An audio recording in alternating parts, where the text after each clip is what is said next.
Ongoing tensions on the Israel-Gaza border and the ever-growing threats posed by Iran and its proxies on Israel's northern front suggest another armed conflict in the area is almost imminent, and the question of Israel's readiness for a future war is again on the table.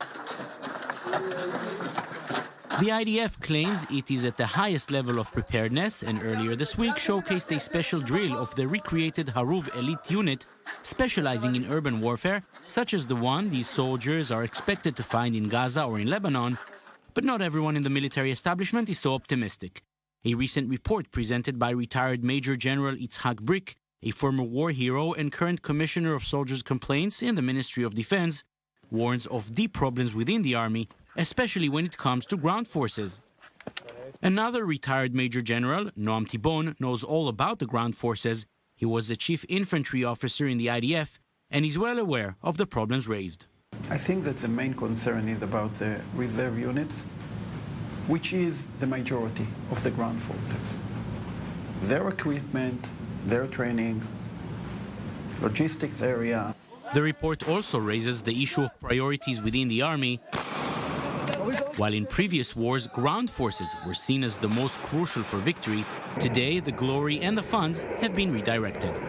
It's not a secret. There is a difference in the IDF between the Air Force, the intelligence, which we believe are the best in the world, and the ground forces. I think that the IDF should work together with General Brick. It's not enemies, in order to understand and to see if there are things which are not okay, to fix them. Chief of Staff Gadi Eizenkot initially refused to accept the findings, and other officers claim the report is out of touch with reality. Major General Tibon begs to differ. I think it's a mistake of the IDF. I think that the IDF should take it very seriously and should check it.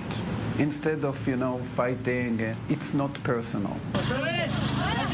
While the report is still being studied, both combat and rear units of the Israeli army continue to train. It was this week, 45 years ago, when Israel was caught off guard as the Yom Kippur War began. Both the report presented and the units who are now in training aim to ensure Israel is never surprised again. Jonathan Regev, I-24 News.